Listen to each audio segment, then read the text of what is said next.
Hello there. Hello there. Welcome to Metal Sharpens Metal. My name is Daniel. Today we have a song called Prison Skin by the band Persefone. Yes, Persefone. You're right, the one who got married to Hades, her uncle. I just looked that up like 5 seconds before hitting record. So, it's a fun song. I hope you guys like it.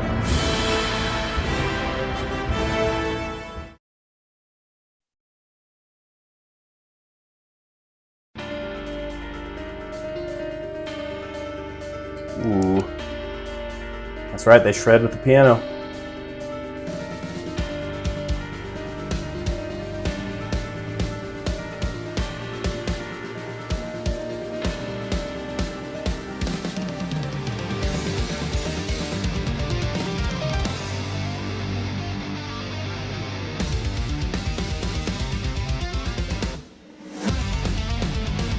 Just finished building Mars and blew it up again.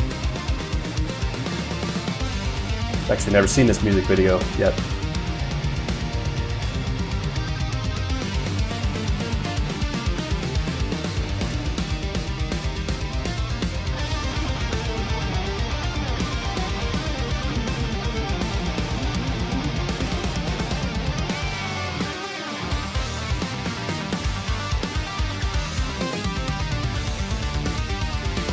There are words in this song.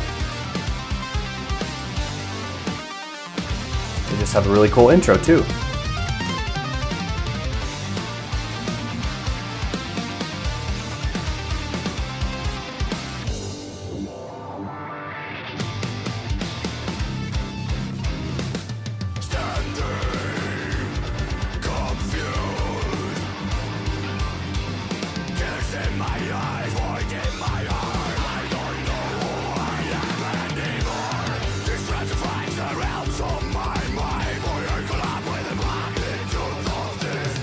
Ouch.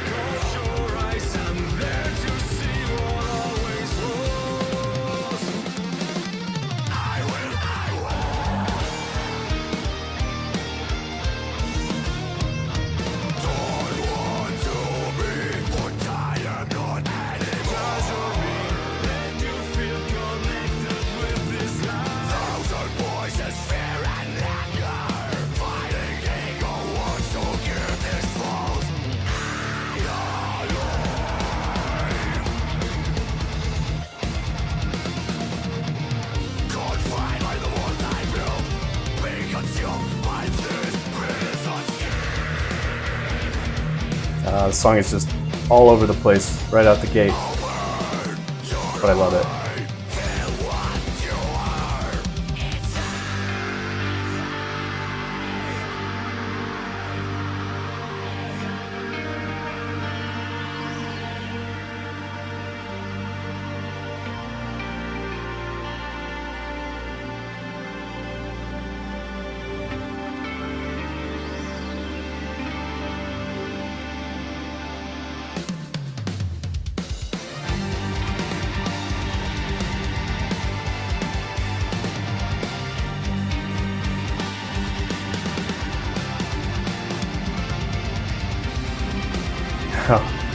That transition into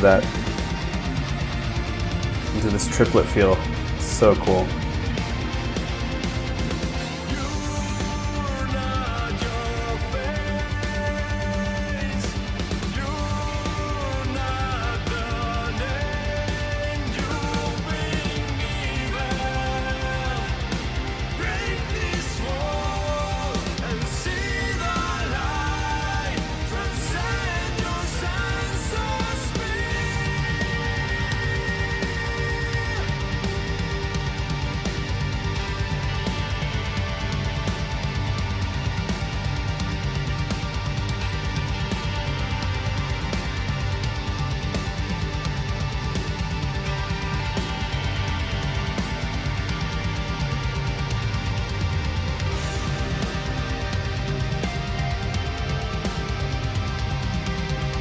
These little guitars still cutting through.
Back to the thrashy intro. I love it.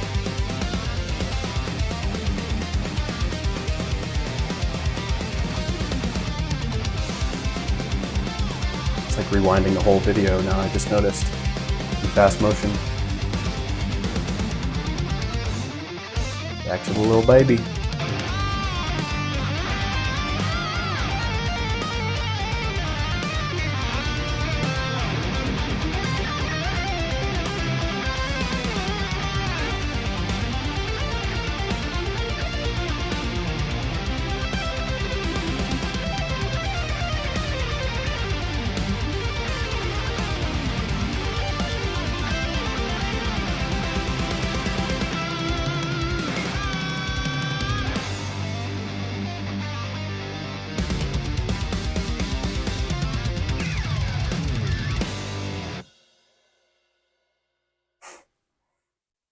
That's a cool song. That is a fun song.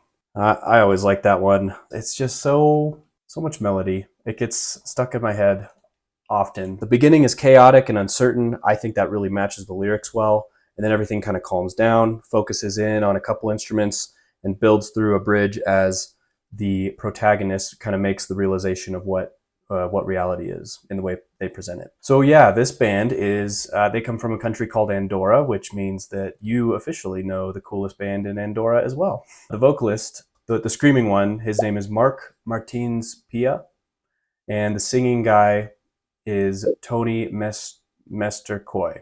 I'm probably saying that pretty lame. It does seem like the lineup has changed a little bit recently. When you look at some of the live videos, I don't see, because the singer is the guy who plays keys too, at least on that song. But I don't see that in some of the live videos. So I don't know, maybe something changed there. But when they recorded that song, those were the guys who were in that lineup. And yeah, I love this musicality. They are clearly all very good at their instruments. The writing is awesome. The solo at the end was really cool. When I drummed a little bit more, this complex stuff that the drummer was doing was like hard to memorize, all the rhythms and syncopations, because he's sticking with the guitarist for a lot of the double bass work that he does. So trying to remember all of that, it would take me many listens, and I don't even have it all memorized. Like a lot of it's familiar, kind of like looking at a detailed painting. Like I kind of remember where little things are, but when you first look at it, it's just overwhelming. There's so much going on. So it definitely takes a lot of listens. And I just love all the polyrhythms and the crispy palm muting, especially during that bridge part in this song. It's just really cool. It shows that the band puts a lot of dedication into writing and memorizing these songs. But yeah, there's a lot going on in the song, right? But basically, lyrically, the main point of the song is conveying Hindu theology and anthropology, as far as I can tell. I'm not very good at telling kind of the difference between Hinduism and Buddhism. Kelly, you are Hindu, so you believe in Buddha. That's Buddhists. Are you sure? No. They have a lot of overlapping similarities, but I guess for this one, we could also just fairly sum it up and say Eastern religion in general. Don't at me in the comments. I'm just like, there's a lot of overlap. But frankly, I'm a little appalled that none of you know very much about Indian culture. So let's just kind of go through this beginning to end, because it paints a very clear story once you start reading it. We see the protagonist at the beginning having an identity crisis. He says, standing confused, tears in my eyes, void in my heart. I don't know who I am anymore. Very clearly, he's mentally struggling with all of this. And then we start to see some odd grammar that I don't think is related to their European understanding of English, but when we see the way that they use the word I and be and you, we're understanding like the concepts of the self, the inner self of the person. He says, don't want to be what I am not anymore. Trust your being, let you feel connected with this life. So they want you to be full you, and they believe that you can't do that as long as you're trapped in the prison skin that you're in. Spoiler alert. He says, thousand voices, fear and anger, fighting ego wants to keep this false I alive. I being the self again. I wonder if that thousand voices, if that has any relation to incarnation. You know, I'm not sure about that. We had a funeral for a bird. I'm pretty sure none of that's real. You're not real, man. But he does follow that up with fear and anger. So maybe it's just like kind of the conflicting voices in our heads as we try to find our way to true being, true existence. Next, he says he's confined by the walls he built, being consumed by this prison skin. And the way to get out, he says there in the middle, is open your eye. Feel what you are inside. They work on their inner self. We work on our inner self. The reason I is capitalized is because this is referring to the third eye in many of these Eastern religions. That's the eye that can discern true spiritual things in life. You can't see with your physical eyes, you need a third eye, usually right there. It's interesting. In Christianity, Paul says in 1 Corinthians 2:14 that the natural person does not accept the things of the Spirit of God, for they are folly to him, and he is not able to understand them because they are spiritually discerned. So we have a similar concept of there is a spiritual discernment, a spiritual reality that we cannot see, well, that the natural man cannot see. It's not about physical eyes, it's about the state of our hearts, natural versus regenerate, natural versus spiritual. So there is something similar here to Christianity, though the path to spiritual discernment is a new heart granted by God, not a third eye that we discover by tapping into our inner being. So then we go to the bridge of the song, that kind of starting in the middle and then going towards the end, that I just really love how they build that melody and all that stuff. And this is where the singer comes in with the final summary and appeal of what's going on. He says, "You are not your face. You are not the name you've been given.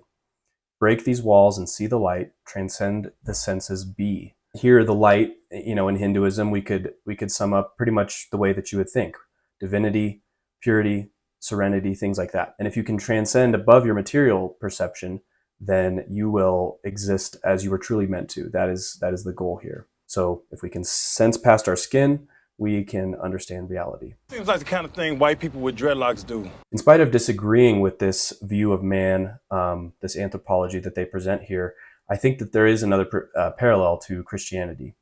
The Bible in many places refers to our flesh as sinful, and flesh doesn't mean literal skin, but rather it's a metaphor for our nature before Christ changes us. So we're born into these bodies of death. We're born desiring sin in these bodies that break down over time and eventually die due to God's curse for that sin. This is kind of like what Paul was talking about in Romans 7, which you can see in that Spirit Breaker video as well, where he says, "Who will rescue me from this body of death?" The answer is Jesus. Those with faith and forgiveness in Christ are promised new glorified bodies at the final resurrection. So there is hope for our physical self as well. Just because our physical attributes have been corrupted doesn't mean that we're hopelessly lost in that sense. But when Jesus saves us, our whole being comes along for the ride, not just our souls. He makes all things new rather than allowing Satan to have this one area of dominion over here that has to be kind of burned up and abandoned at the end of time. That's not how the Bible presents Jesus' mission and what's going to happen to creation. So when I hear these guys say we need to get out of our prison skin and it's all bad, we need to open our inner selves to the light and escape all that, I can only think of one thing. I can only think of saying, "What's wrong with you people? What's wrong with you people? I'm serious. I mean, this is what's wrong with the Christian church today. We don't know who God is, and we don't know who we are." To kind of sum up, some people think that we have souls, kind of like the body is who we are, and then we have these souls attached, like it's like another body part almost. I think C.S. Lewis once said that we are souls that happen to be embodied. So he put more emphasis on the soul there. And I like what an old pastor of mine said. He made the point even stronger by saying that we are truly our souls and our bodies. It is one complete view of man.